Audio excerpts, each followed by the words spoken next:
Notice how the scene is crowded, figures all pressed against each other. Doesn't it seem months since we felt that?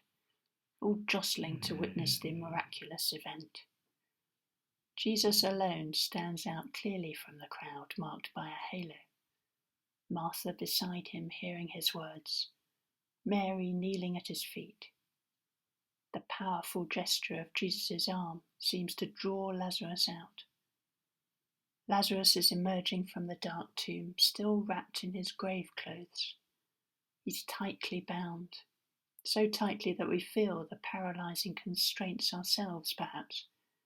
The constrictions and separations from God, sin, disease, despair, conflict. Bindings from which Jesus will unbind all who hold on in faith, hope, resurrection life. Notice the figure immediately by the entrance, covering his nose and mouth. The stench described by Martha, proof to the crowd, to us, that Lazarus has truly died.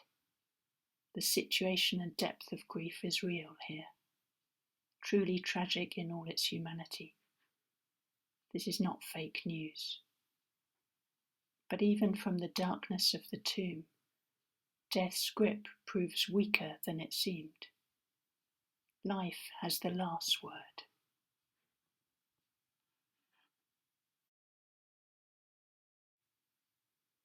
In this painting, 800 years after Duccio, Roger Wagner has reduced the scene to its essence. Simply Jesus, the open grave, and Lazarus. Here is a scene that speaks to us today as our crowds, our family and friends, our gathered church family is stripped of physical presence.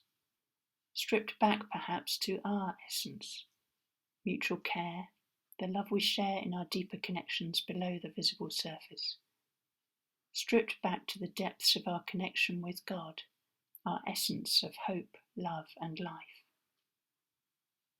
In this painting, Jesus and Lazarus stand facing each other.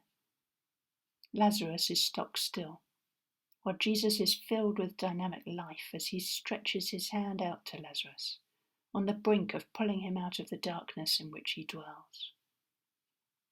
It offers us a beautiful and inspiring image of how God is at work through us, in our limitations, our potential for fear or despair at the distress and suffering all around us.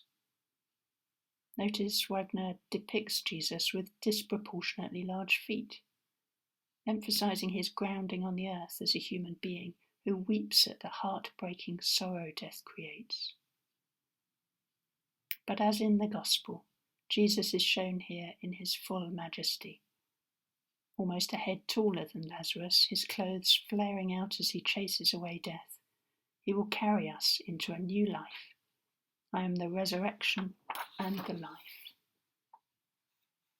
God calls to us, come out, from all that binds us. Notice he asks others to unbind Lazarus. And haven't we seen so many uplifting people unbinding others in recent days? Each other, our neighbours, carers and health workers, teachers, those in shops, and so many more we can give thanks for in our prayers every day.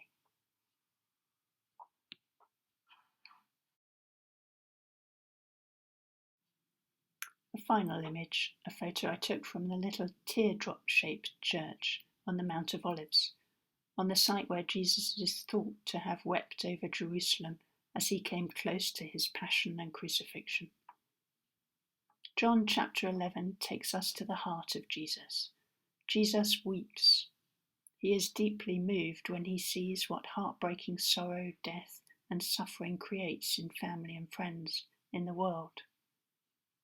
We weep every time we watch the news and see those who are suffering, see the strain on our hospitals and staff, the thousands so vulnerable in refugee camps, the desperate shattering of people in their exhaustion and fear.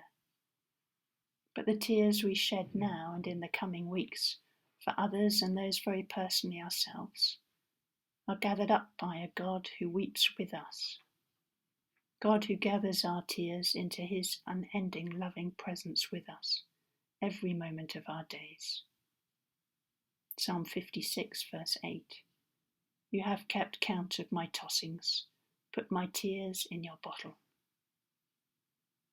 Jesus calls us out of the darkness, calls us to unbind and be unbound, calls us in his resurrection life to live in faith with him, to live for others in the darkness as people who weep and as people who live and spotlight hope, love, and life amidst the darkness.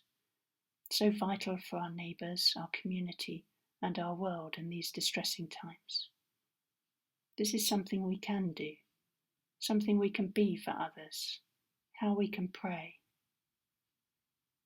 On this Passion Sunday, we begin preparing for Holy Week and Easter, where suffering and love, grief and hope, death and life entwine. We are called now more than ever to be people who weep and people of courageous faith, hope, love and life through Jesus Christ, our risen Lord. Amen.